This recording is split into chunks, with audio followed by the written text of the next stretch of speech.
Welcome and thanks for joining us today. My name is Becca Kehoe. I'm excited to kick off our webinar today that I've worked together with Cindy Devers and Federica Di Stefano to organize. As you know, the session's on supporting women on the journey from associate to full professor. So in a few minutes, I'll be passing it over to Federica to introduce our esteemed panelists who we're really pleased to bring together today. And then she'll be passing it over to Cindy, who will be facilitating today's discussion. First, I wanted to take a couple minutes just to share a little about our motivation in organizing the session, which we hope is really meaningful and offers support that's useful to a lot of people. So in kind of coming up with the idea for the session, our team observed that the vast majority of career development type initiatives, mentoring, and webinars are really geared toward pre-tenure scholars, so both doctoral students and assistant professors. And I think we all agree this makes good sense. This is sort of the earliest and most uncertain time in the academic career, and so this is where the most support is needed. We also think, though, that scholars can continue to benefit from guidance and support in that post-tenure period, particularly with respect to thinking about that advancement from associate to full professor. So our first goal is really to offer, a small measure of support in this space with the webinar today. The second point here that I want to highlight in terms of our motivation is, although the webinar is intended for anyone who finds value in it, and we hope that is, a broad range of scholars. We do want to note that we have a particular interest in supporting the career development of female scholars who we continue to see underrepresented in advanced ranks in academia and who continue to face some unique challenges in academic careers, which continues through the post-tenure period. And so you'll find that some of today's discussion will be particularly oriented toward these unique issues and potentially the types of support that we can provide one another in that period and in that advancement to full. So with that, I'll turn it over to Federica to introduce our panel. Good morning, everyone, and good afternoon, everyone. It is really my pleasure to introduce our panel today. The panel is really composed by a group of scholars who have been leaders in our professions through their research, their teaching, and by serving and leading in administrative positions, both within their schools, in our academic societies, and editorial boards of different of our most prestigious journals. So I will, it is my absolute honor to welcome and introduce Professor Africa Arino, who is Professor of Strategic Management and holds the Joaquim Mullins Figueras Chair of Strategic Alliances at IESE Business School. Amy Hillman, who is the Rusty Lyon Chair of Strategy and ASU Foundation Professor at Arizona State University, Carey School of Business.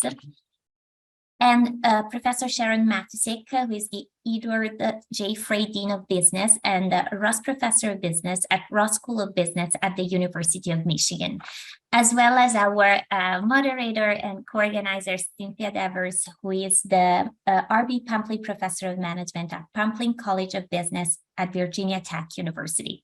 I hope I got all of this right. And without further ado, I pass the word to Cynthia and to the panelists, and looking forward to this session. Thank you, Federica. So we're excited to have our panelists here today. And so I'm going to pose some questions, but also if any participants have any questions, please, as Justin said, post them in the chat, and we'll do our best to try to get to them all.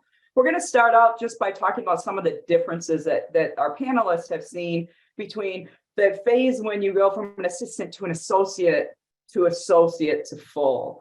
And as we were talking about a little earlier, the numbers are kind of disconcerting in terms of the amount of women who actually move to the full phase. And so we wanted to put this panel together, as Becca said, to try to help move that needle. And so we'll just start out. I'll just start with Africa, since she's in the first box on my screen. Why don't you maybe give us your take on some of the differences between going up to associate or going up for full? Yes, indeed.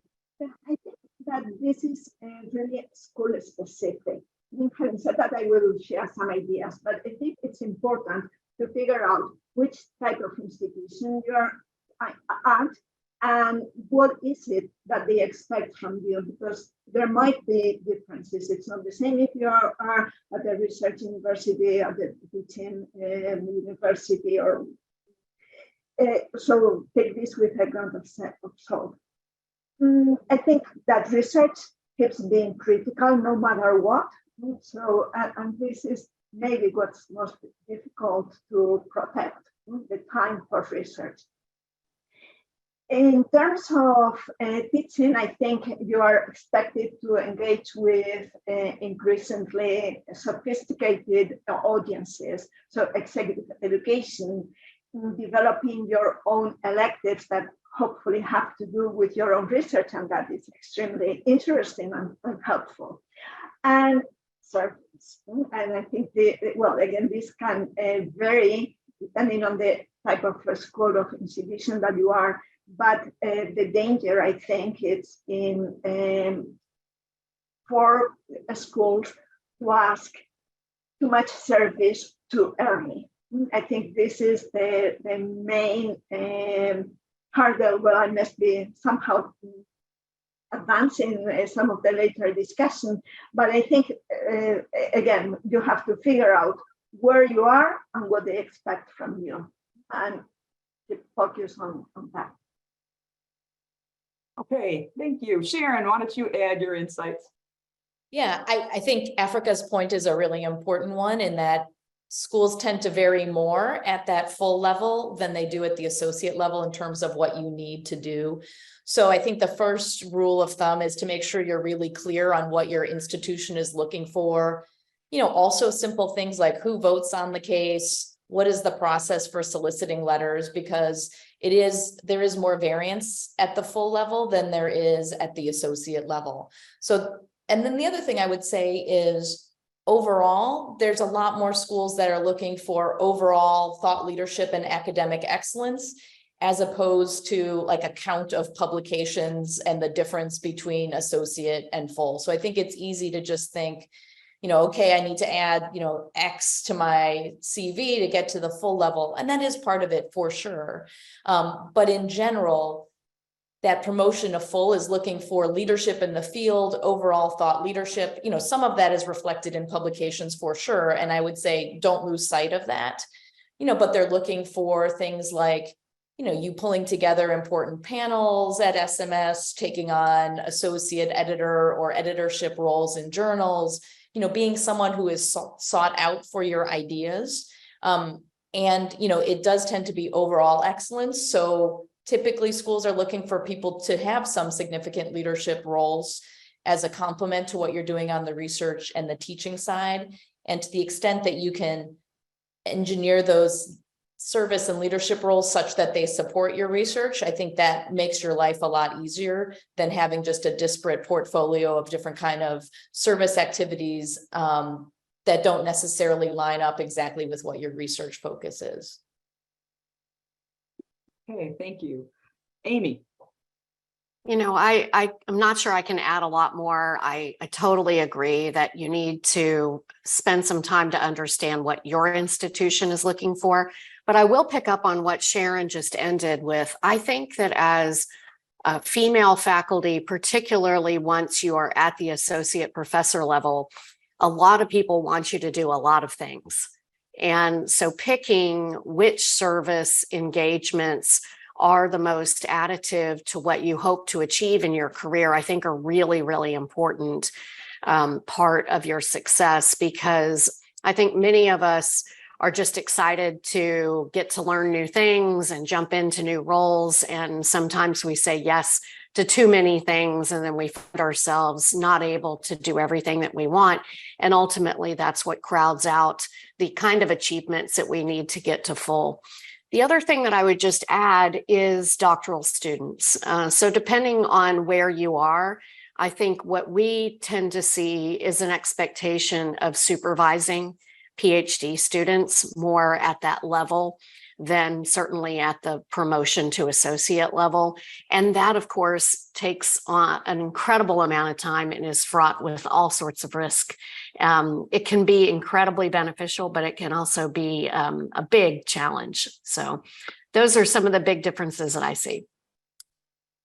So we've talked about some of the challenges, but I think that's the one that comes up the most is the service aspect. I think, people always ask me, what kind of service should I do? And I'm always getting asked to do service. And we all know that, I've been asked to be on the Civil Rights Committee, every LGBTQ committee, everything that has anything to do with DEI. And it's really hard to say no to those things. But at the same time, you can't do everything. And if we don't make it and continue to advance in our career, we can't lift other people up either, right? So maybe each of you could talk a little bit about how you say no to things. And, Amy and I had this conversation earlier because we never say no to anything. So this is like a do as I say, not as I do kind of thing in some regards. But I have learned to say no to some things, but it's a skill. And so maybe we can talk about the finesse that goes into saying no. How do you pick what to say yes to and what to say no to? And then how do you say no? And we'll just go backwards. I'll start with Amy this time. Yeah, I have a lot of trouble saying no. It gets me into trouble, but as I said earlier, part of it is that I'm excited to try new things and to perform new roles. But to your point, we do have to learn how to say no, and we need to learn how to say no effectively. So I think what I would do is think about what are the things you always say yes to. And the things that I always say yes to are external referee reports of other people's promotion and tenure. And I think those are critically important to every system that we operate in. So I tend to always say yes to those things, and those can be quite voluminous. When I do say no, I just try to be as direct as possible and say that I have too much on my plate to accept something else right now. And that, if there was a less time intensive way that I might be able to support that request, to please let me know. But otherwise, that I'm sorry that I can't accommodate it. So that's my boilerplate language. And my plate is already too full. And it seems to work for me, and it doesn't make me feel too bad because my plate is actually runneth over most of the time. Sharon, go ahead and share your wisdom here. Yeah, I think Amy raises a really important consideration, which is service to the field and then service to your institution. So, I do think those referee reports, being an associate editor or having editorial positions at journals is a really important part of moving forward because it shows your thought leadership. But you also have to think about institution-specific service. And some of the things that I think can be helpful is, one, to the extent that you can do service that fits with what you care about and what's important and complement to your research, that's great. That's not always possible. I think the other thing that's as important as possible is making sure you have a good relationship with your area or department chair and let them help manage that for you. It's hopefully everyone is working with their area chairs to say, hey, I'm looking forward to be promoting to full. I would love your guidance and assistance in terms of how I navigate that. So you bring that person in as an advocate, because that area chair, department chair, they're allocating a lot of service. They're allocating teaching loads. They play a critically important role. And so making sure that you're thinking about that role and developing your relationship with that person, I think is very important. And then the other thing that I would be mindful of is, back to where Africa started us off in terms of understanding what is the process at your institution. At many institutions, there's going to be a vote on your case that includes people beyond your area. And so when you're thinking about service, you may want to think about, can you do some institution-specific service that's going to be valued by a wide cross-section of your faculty colleagues, including those outside of your area. And also I would say to be mindful of doing some service where you can be a leader and not just be a member of 20 different committees, because that's going to suck a lot of your time and it's not going to stand out as you making a contribution in the same way if you do perhaps less service, but sharing a role and doing it in a way that you're in contact with colleagues beyond just your area, I think can be really valuable as you move through that process. That's a really good point, because other people are going to vote on your case, right, from other departments. And so it's really important to understand the other departments. And, I hear a lot at every place I've been, and my colleagues talk about doing multidisciplinary research or interdisciplinary, which is really hard. But that doesn't mean that we can't understand other departments and understand what's important to them, and who is on those committees as well, because that's an important thing. And, I'm not talking about trying to game the system, but just trying to get an understanding of it and to have that relationship, as Sharon said, which I think is critical, with your area coordinator, your department head. One of the things that I learned just a couple of years ago from doing a panel like this from one of the other panelists was the ability to say no is one, how you say it, but also as leaders, we lean on the people who say yes, right? And so if you say yes, we go to the people who say yes, and it's kind of rote, right? It's just a heuristic that we have. Oh, we know Cindy will do it, or we know Africa will do it, so we'll just ask her. And so we kind of have to manage upward in that regard to make sure that they understand what our commitments are. And so, one of the ways that we can say no that I've learned that can be really effective is that you don't necessarily say no, but you say, well, I can do that, but I'd have to give something else up.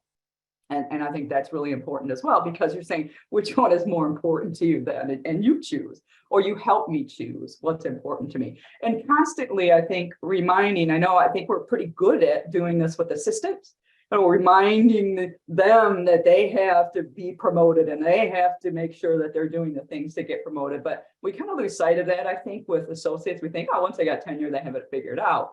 But we just get bombarded with things, and all of a sudden 6 years are gone, and because people are saying you should go up for a full, and you don't know if you're ready yet, and you don't know if people think you're ready. So I think constantly helping, as we're full, helping those associates remember that they're on that path, but also as associates reminding your department head or your coordinator that you're on that path, and you want to stay on that path and make progress on it. I think that's really important.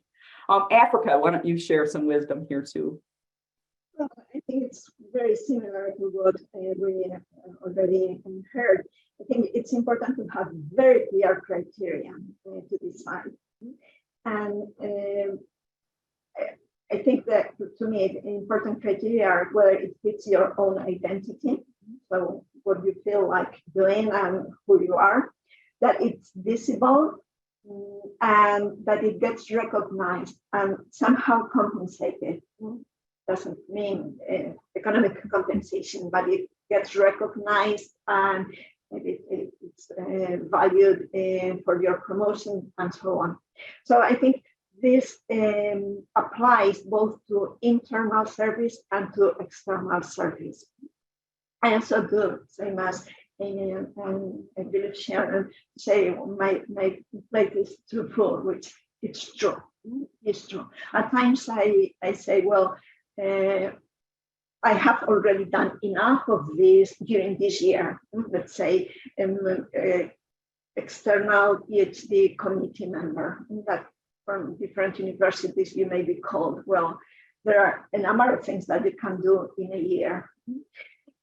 And so on. So I think people understand that, and it's a good way to say no to external requests that are not really, that you do not really have time for those. And then in terms of internal requests, as Cindy said, well, there's a trade-off, right? So if I take this on, are you going to give me a lower teaching load? Are you going to take off this hour service assignment? What is it that I will stop doing because the days have so many hours, and there are plenty of things to do, both work in work and outside work. So you cannot think that you have to take on everything. It's impossible. Okay, thank you. So we talk about service a lot as being this big barrier. I wonder if each one of you could talk a little bit about what's the other big barrier that you see? There's lots of barriers, but what do you think is that next to service? I think we all think that that's probably the hugest, but what's the other barriers, or at least the biggest challenges that women have moving from associate to full? I'll start with Sharon this time. Well, I think the teaching side can, on the one hand, once you get tenure, like, first of all, pat yourself on the back. That is really amazing. And you should congratulate yourself, because that is a huge, huge accomplishment. But, it's also a time when you reflect on that next chapter and think about what you want to do. And as part of that, you might agree to take on a more challenging teaching assignment that might involve multiple preps or a different kind of teaching audience that you're used to.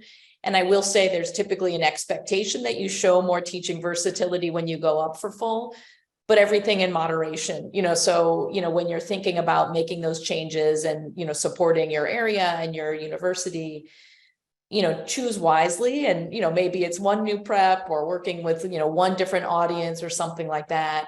But I would be mindful of what you're taking on in that regard. And then I will say another thing that can be very attractive and hard to turn down at some places where there's a lot of executive education opportunities. Those are really engaging and fun, and you can learn from executives. That helps to inform your research, which is all very important. But it takes a lot of time to do that and do that well. And so, again, being thoughtful about doing those kinds of activities in moderation, it is a great opportunity, and you should take advantage of that. And, you want to be mindful of the fact that that's not going to compensate if your research record isn't also progressing as you go through the process towards full. That is a good point, right? Because MBA programs, exec ed programs, particularly full-time MBA, it's just really challenging and it's time consuming. And with executive MBAs, I've never really found that they want to meet in your office hours. Full-time MBAs constantly want to know what they can do to get an A. And if they don't, they want to know what they can do to fix it. And so they're constantly there and worried about every little decimal point. So it's a lot. Africa, why don't you go ahead and share? Yeah, I think also it's teaching. For instance, if there aren't that many female professors, executive education administrators from executive education may want to pull you everywhere. And customers are increasingly demanding to have female faculty in their programs. So it can be really, really demanding in terms of time and also preparation, of course, because you need to customize for the different, if it's a company, a program for a company, you need to invest a lot of time. And at times, this cannot be planned as well as MBA programs that from start early in the school year, what you will be teaching, but all of a sudden, the customer pops up and everyone wants to capture them and you get the requests, and what can you do? It can be difficult. So I think this is something to watch out. On the one hand, contribute to income generation to the school, but on the other hand, be mindful of your own time. That's a great point, right? Because it's similar to service, right? So they have the woman and the customers want the women. So they're going to ask you to continue to do everything. And it's fun. As Sharon said, I love doing exec ed. And so it is fun, but it is very time consuming. The only great thing about it is there's not a lot of grading, which I really love. So anything with no grading and I can interact with executives, that's super fun. But it is really time consuming and you have to prepare, because they're not just going to sit back and play on their phones. They're going to want to learn something from you. So that's a big load. Amy, why don't you share some thoughts? Yeah, the thing that I keep going back to in my head is I have a colleague here who resisted going up for full, even though it was a male colleague, even though he had a record that was easily clearing that promotion bar, because he believed that he was going to be asked to do even more service once he became a full professor.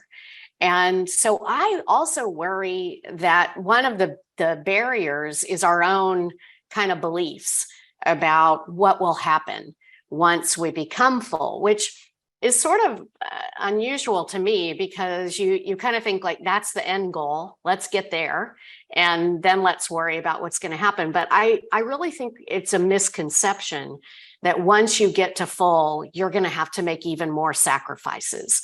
And I worry that people assume something about their time when they're choosing not to go up for promotion. So I want to go back to where we started, and that is all of us encouraging other colleagues when we see they're ready to put their hat in the ring.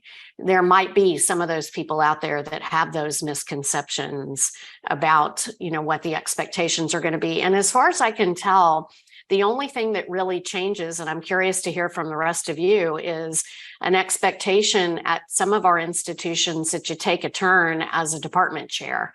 And that might also be a deterrent for some people going up for promotion, depending on the size of your department and the administrative expectations. I'd be interested in hearing that too from all of you. What is that expectation, and does it happen? And I've seen some associates take on department head roles too, which I think is very dangerous. I will say to Amy's comment, yes, my expectation as a dean is that if you're a full, you are going to play a leadership role in the school. So you will take, my expectation is you will take a turn as area chair, department chair. You are probably going to have to chair a committee that's a complicated committee to chair. Maybe it's a curriculum committee or something like that. Some of you might have different views than me. I think that's perfectly reasonable. You're a full professor, you have a lifetime employment arrangement. No one is ever going to vote on you again, in terms of your career advancement. So I think that if we believe in shared faculty governance, that means faculty have to be involved in that governance. And so, my expectation is that if you're a full professor, you're contributing to the leadership of the school, and that might look different for different kinds of people. But if you're in an institution and you value shared faculty governance, that means faculty have to be involved in that process in a meaningful way. That's a great point. And one of the things that, this is kind of off topic, but Beck and I have a publication on caregiving and talking about the department's head's role in helping people navigate challenges. And that's one of the things that we recognize, that women aren't very good at negotiating when they're taking on responsibilities. And so maybe at some point in here, you can talk about how, each one of you have taken on huge leadership roles, but it's important to negotiate some of the other things away, and also think about an exit plan if you're going to be a department head for a while. So maybe we could talk a little bit about that process when you're taking something on. You really have to be thoughtful about it, not just to say yes, but yes, it's yes, but right. I need these things, and what I've seen, I've taught negotiations for 25 years, and men are much more willing to negotiate than women. It's not that they're better; they're just more willing to do it. And so women tend to take a package as it's given to them, and men tend to negotiate. So maybe each one of you could talk about your experiences in taking on leadership roles or just tough committee work, and how you were successful in negotiating something that worked for you and still allowed you to do your research and teach well and those types of things. We'll start, I think we left off with Africa. So maybe you could talk a little bit about it from your perspective. Yeah, well, specific instance that I had to negotiate a little bit. I had been elected as future president for DSMS, and they asked me at the school to be a department head. So I had to negotiate that and say, well, there's no way I can do both things at the same time. Both of them are extremely demanding. So the dean agreed that at the time I would become the president, I would step down as department head. Well, then something else popped up at the school. So, but it has been quite a struggle in the last year. I would say that was the worst when I was director of research at the school at the same time as SNS president. That was extremely demanding, but it was difficult for me to negotiate a different arrangement. I always, whenever I've been asked an important leadership role at the school, I've always asked for a definite termination time. And at the very least, to have a conversation at that time. And I understand that at times, when the time comes, well, the school may still need you for that, and there may be good reasons for you to keep going, but to have a conversation and hopefully end it at that time. I think that's important. And then on the smaller things, I think I have like a little, I will have one slide that serves me as a roadmap. So I have the areas that are of my interest and where I want to contribute in terms of content, in terms of content research and teaching related, in terms of type of research, in terms of the service that I like to do. And every time I get a request, I go back to the map and I try to make sure that it fits with at least two of my areas. And that helps me say no at times. That's a great plan. I wish I could do that. I'd like to be able to map out my career, but it kind of just like never works for me. But Amy, why don't you talk about your negotiation? Yeah, I think I wish I had a plan like that as well. Maybe that's why I say yes to too many things, because I don't have a plan like Africa does. I'm going to try to do one later today. But I want to add on to what Africa said. I think you have to also be negotiating an exit, not timing, but salary and expectations. So the roles that you'll get asked to do vary in terms of time commitments and your ability to negotiate. So I'm going to only speak about a decision to become a department chair, and then for me to become a dean. That those big roles take they require a cost, and it often comes to your research. And so I was very clear when I first started having these discussions.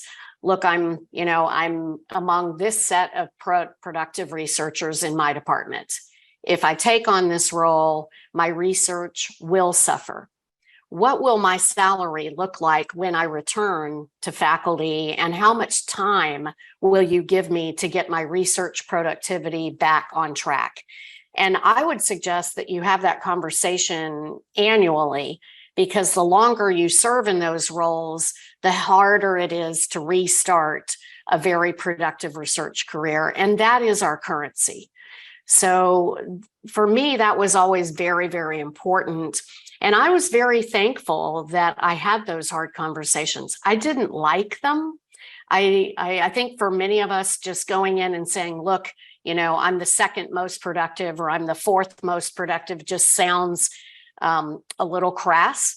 But it was really important to have that exit, to say at the end, I know I'm going to get 2 years at only one course teaching load, or I'm going to get a sabbatical, or I'm going to go back and we're going to peg my salary at the same level it is right now. Because sometimes when you're an administrator, you don't have the same kind of salary movements that your faculty might when you're focused on research and scholarly productivity. And I just want to say yay to Amy for negotiating on some of those things, because I think women are much less likely to do that. And one of the things, with that in mind, one of the things that I have tried to do as dean, here at Michigan and then also at Colorado, is to actually have a pretty standard package for example, area chairs, so that you don't have this variance where one person is a really good negotiator and they have a great deal, and the people that are maybe not so comfortable negotiating really get penalized by that. And so, that's meant some people don't take on the role because they decide, it's not worth their time. But to me, I will take that trade-off any day of the week to say, like, here's the deal. Like, my expectation is that everyone's going to serve as area department chair at some point. Here's what the package is. It's the same for all of the area chairs who take on that role, to make it a little bit more of an even playing field. I will also say, I really appreciated Africa's comments about negotiating for time also, and the other thing too, that I think sometimes women are not as mindful of is negotiating for support. So if you're going to take on some sort of administrative role, really understanding what help do you have, like what kind of administrative support, IT support, things like that are going to help you be successful in your role. So to really think about those factors too, like the trade-off of time, like, can you trade one kind of responsibility for another? And then in addition to that, what kind of support can you count on or ask for to help you be successful in your role? So that's really, really important. But I bet a lot of deans don't do that. In my experience, I haven't seen that there's those similar packages. So that's a really nice innovation, and it makes it easier, I think, to have those conversations. It makes it easier on both sides, I would think. One of the things that I've seen is when people, this is kind of my old standby. If somebody really wants to be your department head, you probably don't want them to be your department head. Because that's not really how it works with shared governance. So people then you tend to say, oh, I drew the short straw, or it's my turn, right?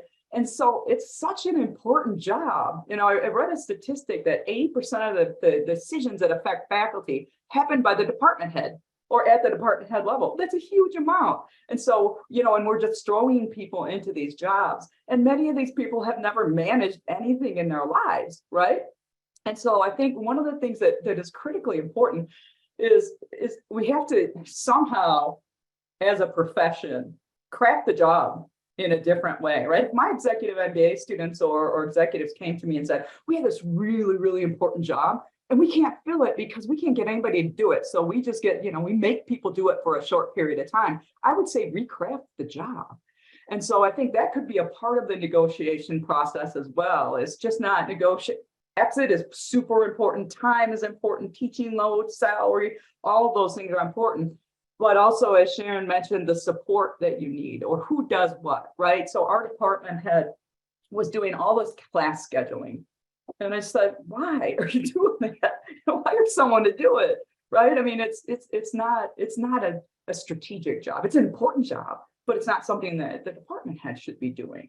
And so I think as you're thinking about negotiating all these other things, look at the job and say, what parts of it would fit me and what parts of it would not fit me? If you're thinking about, or whatever job, whether it's department head or any kind of job. I think we just kind of blindly fall into, these institutionalized roles, but we can make a difference as well. So think about crafting your jobs as you're offered them. Or if you're asked to do service, maybe think about doing it in a different way that works better for you, but still achieves the outcome that the institution would like. We have a question in the chat. So the question is, how should we address, this is a good question. It was something that was going to come up later, but we'll do it now. How should we address family responsibilities such as basically caregiving, right, for elderly parents or whomever, and that disproportionately falls on women as well, as we know. So how should people address that? And maybe I'll start with Sharon, because you're probably dealing with that as we speak. Yeah.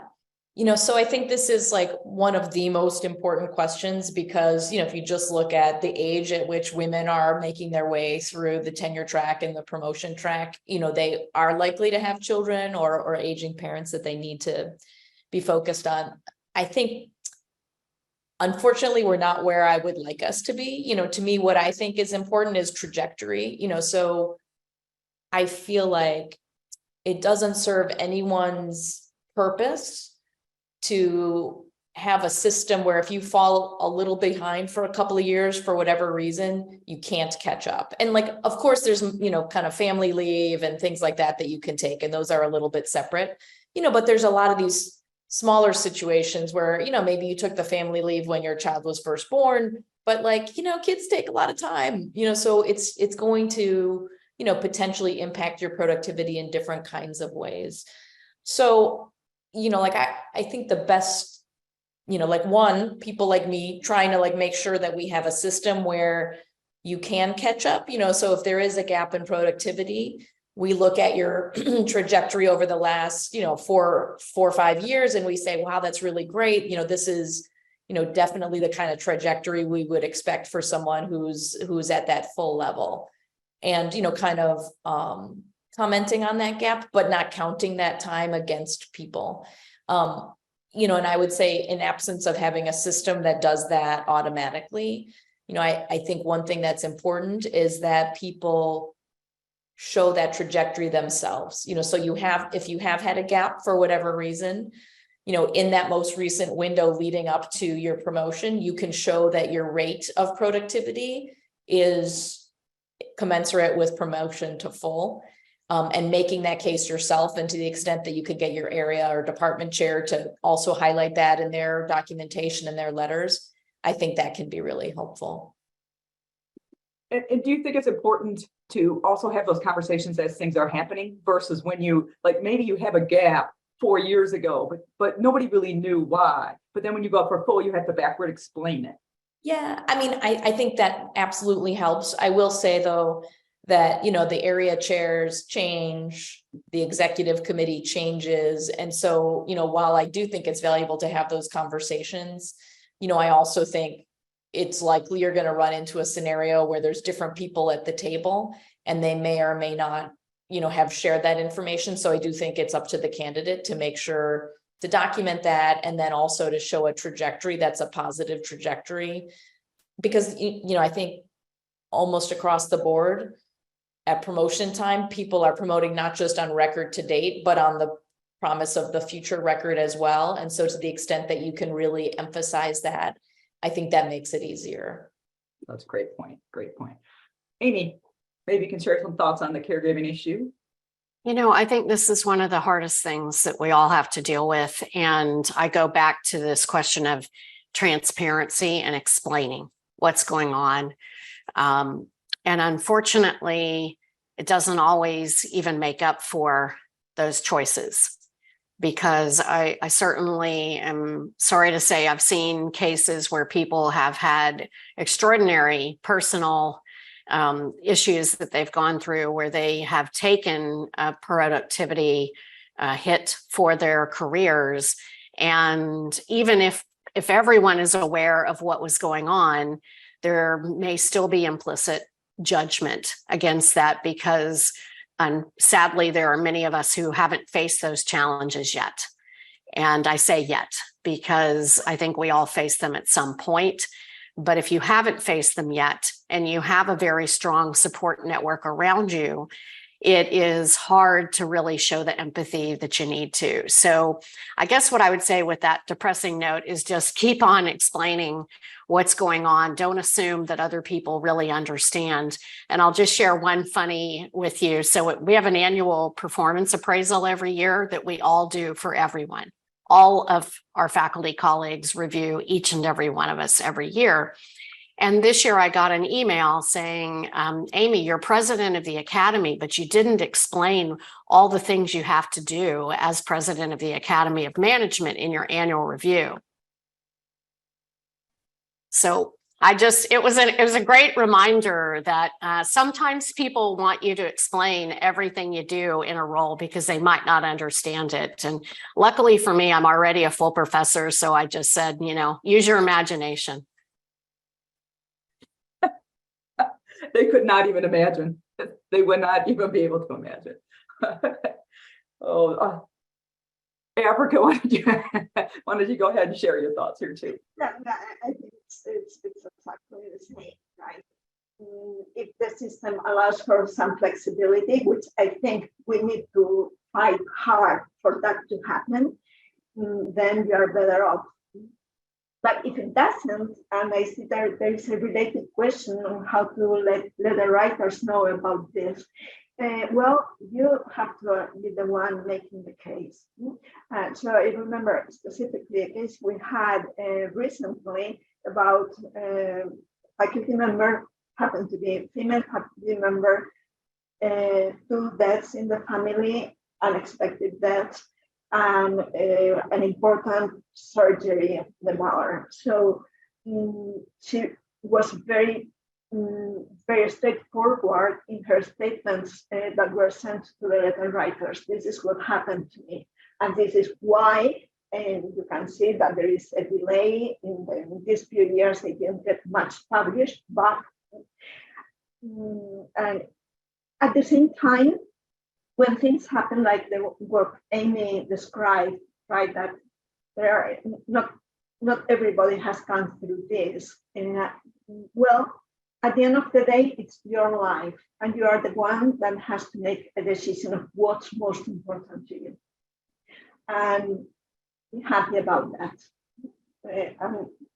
Work is super important, but it may not be the most important dimension in life. And of course, it's when we have our own priorities, and make our own decisions. Be happy about that. Do not worry about what others might think or whatever. Just go for that.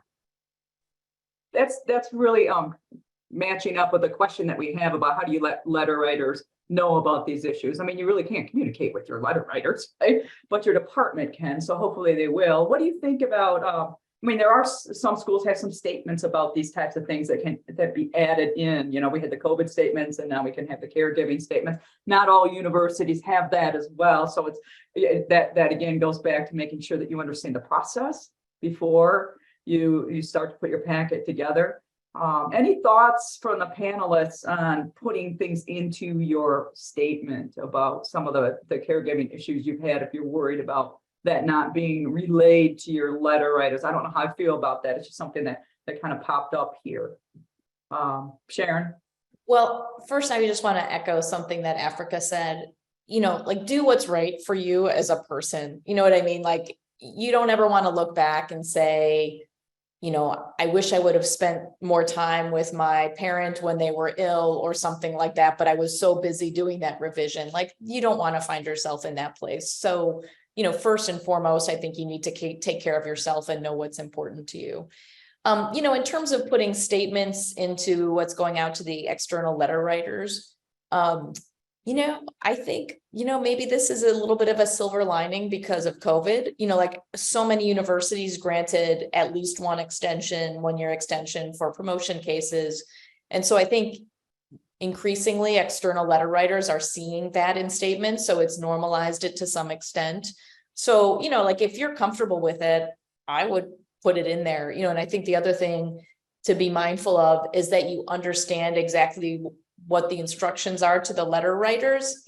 I don't know if all schools, you know, kind of share that or not, but that's helpful to know too, because if you know, here's the 6 questions they're going to be addressing, you know, that can help you think about how do you position it? Do you include it or not include it as part of your statement? So understanding what that request to the letter writers looks like. And again, I don't know if all universities share that, but I do think if they do, that's an important piece of information to understand.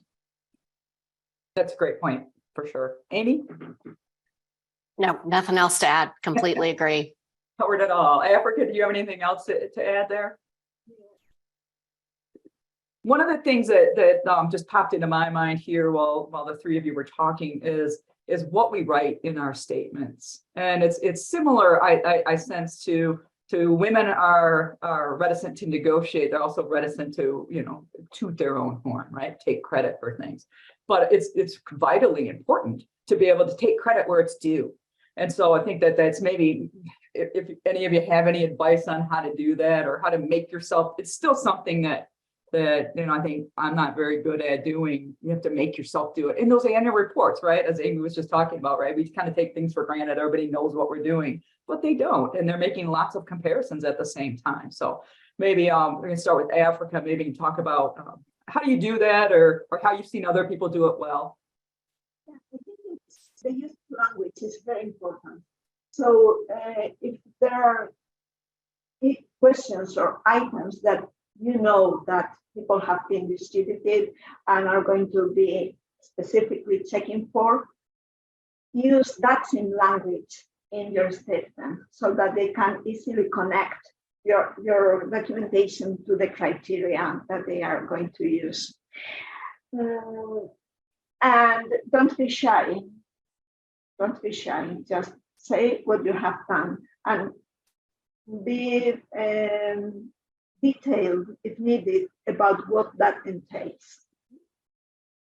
That's my advice. Okay, Amy? Yeah, it's a hard thing to do, but I think you're right, Africa. You just gotta be brave, describe what you do, and don't undersell. I think that we need to advocate for ourselves. You know, we started by saying we need to advocate for other women and we need to support other women. Well, it starts by supporting ourselves, by honestly talking about all the things that we bring to our careers and these gaps that may affect us as a part of life. Sharon, any other things to add? Okay, so you bring up a good point about advocating for other women. And I think that's, you know, being a champion for women in your department or women just in the field. That's why we're doing these things today. But I've seen some women not advocate for other women. And so maybe we talk a little bit about what you've seen, and sometimes perhaps it's purposeful, but other times it's just not, right? You just don't think about it. Maybe we can talk about what we can do as women, what you've seen that has been challenges from women to other women, and then how you've seen really effective mentorship from other women. So sometimes there's a holding back kind of issue, and other times there's a lifting up kind of issue. So maybe we could talk about some examples and then how we can do that better. Amy, it looks like you have something there. Yeah, I just want to share an innovation that came from one of my colleagues, and she saw this was occurring at another university. I think it started at Texas Tech University, but we adopted it here some years ago. And that is, we started a women's writing workshop. And what we realized for all of us is that when you have things on your schedule, you meet those things, right? You show up to teach on time. You show up to do your executive education. You show up for a doctor's appointment, but your research isn't scheduled. And so one of the things that we just started doing is we have a 3 to 4 hour workshop time, one morning or afternoon each week that we commit to for all tenure track female faculty. We poll what times might work, and we just reserve a conference room. And we go in there, the dean's office pays for coffee, and we get a free coffee, and we sit in there, and ironically, we sit in there in silence and work. We don't often talk, but it is a little bit of an accountability, because when people get up and leave, they say, see you next week, or next week I'm out, so I'll see you in 2 weeks. And it's on the calendar. So when you're being, asked to accommodate another meeting, you say, I can't do it that time, because it's already blocked. And this has been really, really important for us. And we were doing it pre-COVID, and we stopped doing it in the summers, and then some of us asked why. And so we do it all year long, and it's been really terrific for us.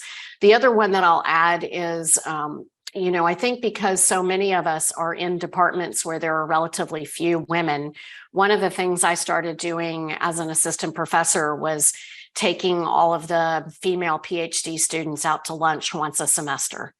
And no agenda, just social, but we talk about things. And I know when I became department chair, I kept it up. When I became dean, I kept it up.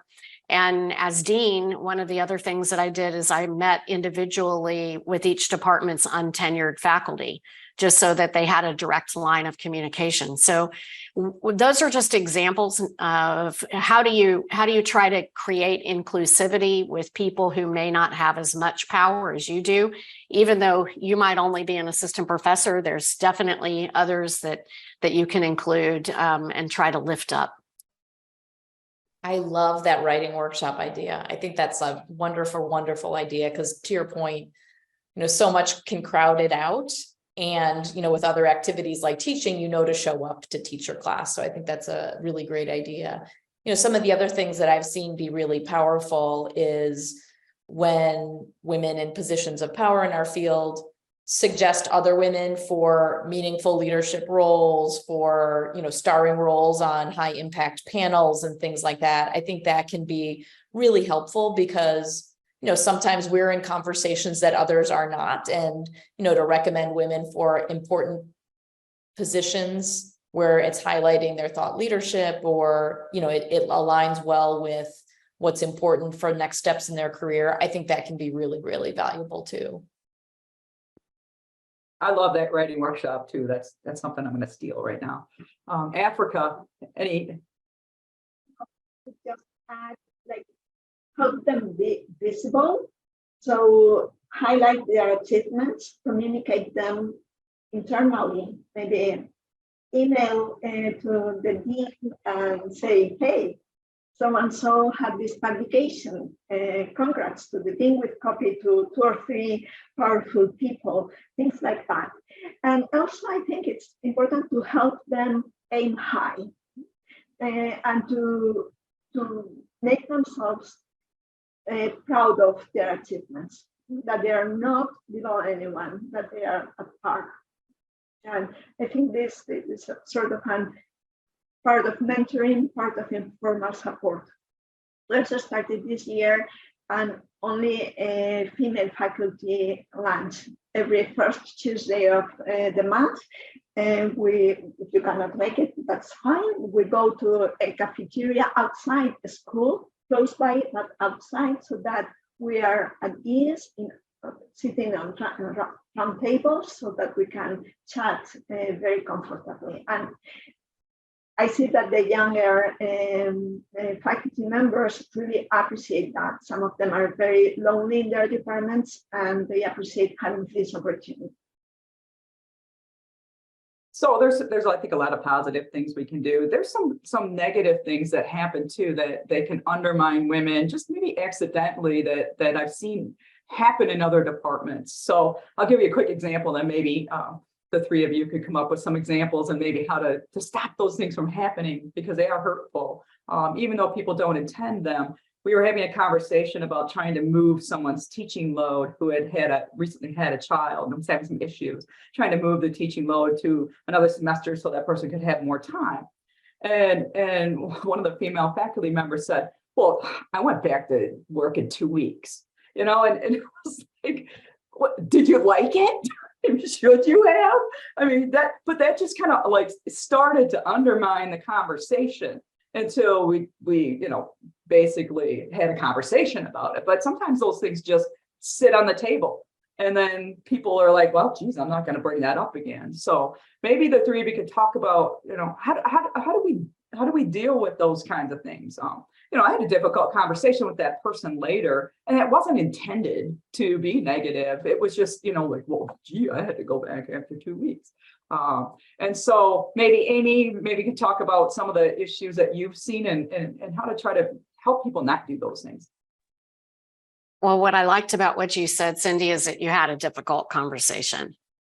And, for me, I think that's the most important thing, right? Is if a comment's made like that and it creates a chill across whoever heard it, if you can, ideally you respond right then. Maybe it's, well, not everybody's as strong as you are, or whatever the case might be, or you do it in private after. And, you say, gosh, that came off kind of awkward. And maybe you even say that to the other people who heard it. I wanted to let you know that I felt very awkward when I heard this the other day. So while I didn't say anything at the time, I did speak to the person afterwards about it. And I think they understand they probably won't make comments like that again. And so even just showing that you care enough to have had the conversation and then letting other people know that you had the conversation, at least I hope that helps. Africa. I think that at times precisely because we want to protect our time, we may be saying no to things, and then that falls on to someone who is more junior. And I think we need to have the generosity to figure out that, you know, you're ready for, that's fine. Try to protect your time, but be careful that it doesn't hurt more junior opinion. Sharon, have anything to add here? I'm sure you do. I would just, echo the sentiment of trying to catch it, when it happens. I think, sometimes I end up hearing about something that someone said to someone in a meeting 2 weeks ago, and then it's really hard to address it after the fact, and you don't want to escalate it. But I think, particularly if it's kind of peer to peer, and a more senior person or a colleague, in the meeting, either in the meeting, if you can like make a joke of it and say like, oh, not everyone is, as heroic as you are, or, some sort of one-on-one conversation afterwards to say, I think that might have been perceived in a way that you didn't intend. But to try to catch it in the moment, I think helps to redirect those conversations in a positive way. And I think sometimes people don't mean it, like to your example, Cindy, like that person, was probably just making some offhanded remark and didn't really think about the consequences, so to, kind of redirect things as quickly as possible, I think can be helpful. And they can have real consequences. We forget how scary it is to be an assistant professor. And that you don't ask or you don't bring those, like if an assistant professor heard that, it'd be very rare that that person would say anything in that meeting. And if you just sit still in that meeting and don't say anything, they think it's okay to say those kinds of things, right? And so we do have to have those difficult conversations. And however you do it, it's good to make sure that other people know that too, particularly the assistant professors, that, we don't want you to go back after 2 weeks or whatever the conversation is about, that is awkward. And that's not really how we view things, because they have a very limited view, right? They put their head down, they're trying to publish, and they come into faculty meetings and they hear things and they're like, okay, that's how it works around here. And we can't allow that to happen if that's not how it's supposed to work around here. And just to that point, also, if there is kind of a policy or a standard, that's another way to redirect the conversation. So if this person says, I went back after 2 weeks, if the area chair, department chair can say, oh, but what, the policy actually gives people this amount of time off. So let's figure out how to make that happen. So you're kind of redirecting it to what's standard as opposed to, one person's experiences. Anyone else have anything to add on this topic?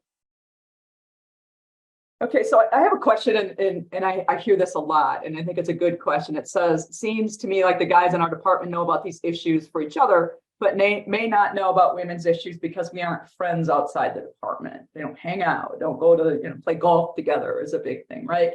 How do we manage that? So I'll just throw it open to whoever wants to jump in there first, because that's a tough one, but I think, clearly you've all managed that in some way. So maybe you could add some wisdom, either personally or how you've seen others deal with that situation. Oh, you're going to make me call on one of you? Sharon. Well, I would go back to the example of the writing workshop and the lunches that Africa referred to. Like women might be more likely to have children at home, like they can't spend half of the day on Saturday golfing with colleagues, but they probably can fit in a monthly lunch, or they probably can fit in a weekly writing workshop. So thinking of other ways that build community among women to support each other and get to know each other, I think that can be really powerful. And, to the extent in the department or area, you can create opportunities for people to connect personally that maybe don't require, something after school hours or in the evening hours where women are less likely to be able to attend if they have childcare responsibilities. That's a good point, right? Because it's often happy hours, right? Or something that's happening at 5 o'clock or 6 o'clock. I had a couple of years ago, an associate dean looked at all of our course schedules and said, well, no one's teaching at 5, so we're going to have our meeting at 5. We were like, no, we're not. We have people who have children, so we're not having a meeting at 5. They pick them up, they feed them, and we're not going to meet at 5. But we would have had people not said that. And so I think it's important to do those kinds of things as well. Like it kind of got a little off the topic there, but are there other ways that we can do besides lunches and those kinds of things to get, because I mean, it's women having women's lunches and guys going out and doing whatever they're doing still doesn't get the integration that we want across men and women. Have you seen any programs that have been successful doing that with the people in the departments or the business schools? Africa, I'll start with you because you're open. Not at the school level, but at the SMS, we have women networking lunches that are open to men. And actually, these issues are discussed there. So not all men go there, but some do. And actually, they hear about these issues and they can spread the word. So I think that having this type of general, this type of conversations open to the general faculty, it may be helpful. Also, at faculty meetings, making the point of raising awareness of the issues that female faculty go through. So there are ways to engage everybody, not at the personal level, but at the institutional level. Thank you. Amy, any ideas here? You know, I think it's important for us to try to find commonality across people. And so I've been lucky that, you know, I tend to find a group of colleagues that enjoy doing some of the same things, and we do that regardless of gender. But I do think systematically, one of the other things that's important that you can make a difference in, back to your earlier point, Cindy, about what you can do as a department chair, is creating events where people can come together and see the personal side of each other. So I know every year we have a family welcome back event where everyone brings their kids. And so we all get to, you know, do some fun activity together. And in the spring, we have a goodbye to all of our PhD students who are graduating and any faculty who are retiring or moving. And so I think structuring those events is important. Now, those events aren't the place to talk about women's issues, but the more we see each other as the same, I think the less we need to worry about coming out and saying, okay, we need to have a talk. That's a great point. Sharon, any insights here?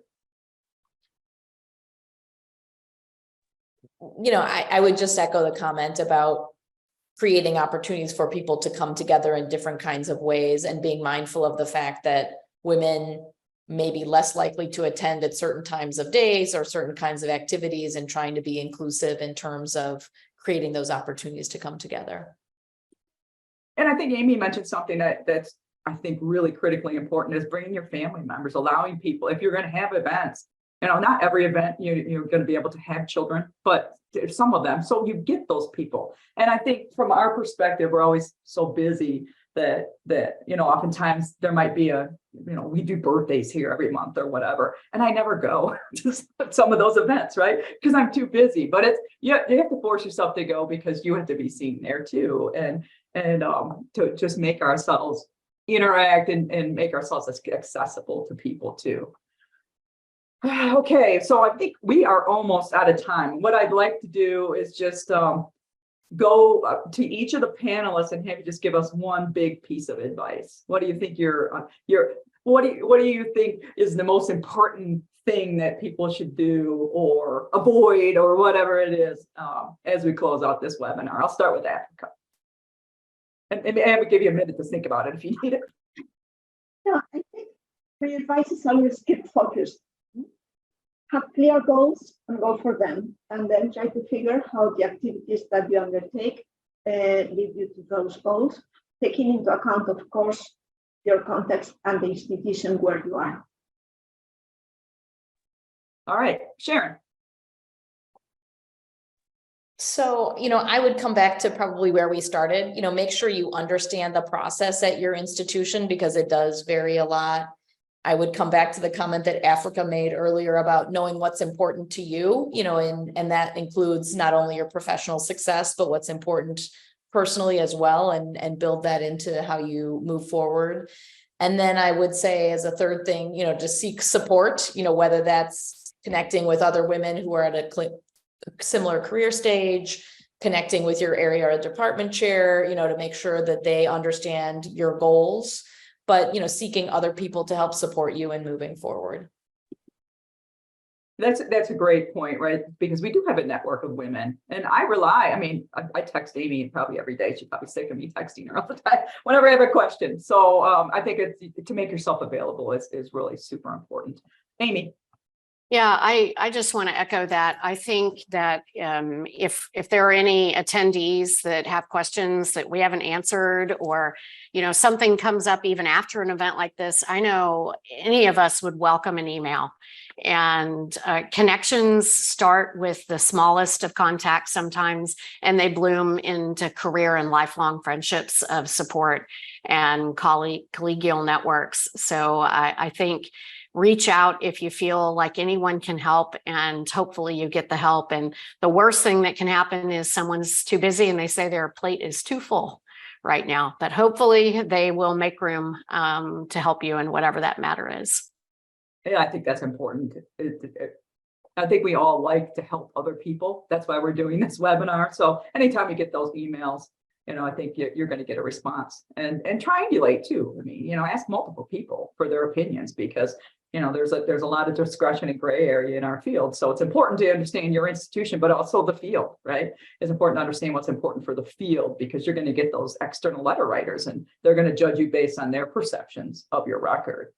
I do also want to announce, Federica put this in the chat, but this year's Women's Networking Lunch in Toronto for the SMS conference will be Sunday, October 1st from 12:30 to 1:30 p.m. And there'll be more details available, but that's a really popular, we'll have tables. Maybe I'll let Becca and Federico just talk a little bit about it for the couple of minutes we have left. And make sure that if you haven't gone to it, you try it out, because it's a great event. Becca? Yeah, sure. So as Cindy said, it's a really great popular event. So be sure to sign up. It is a registration only, but it's worthwhile. And if you haven't gone, absolutely sign up. But even if you have, it's not the kind of event where you did it once and so it's not worthwhile in the future. So this is really, we end up having usually about 100 attendees, organized in roundtables where we've got seniors, mid-stage and senior scholars facilitating discussions around career issues that are relevant to everyone. So again, this webinar started with an interest in supporting development issues for women, but it's open to everyone. And we've had a range of topics in the last several years, including negotiations, work-life balance, managing research collaborations, finding co-authors. So a lot of the topics that came up today that continue to kind of be relevant across career stages.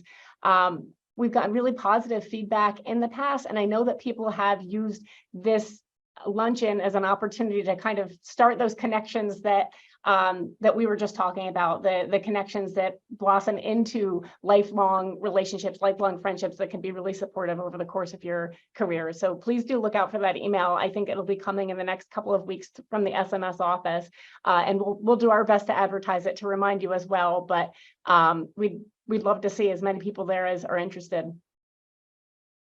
All right, thank you. I'm going to turn it over to Federica. She can close us out. And thank you, panelists. Thank you for all your great questions. We didn't get a chance to answer them, but we are available. So Federica, why don't you close us out?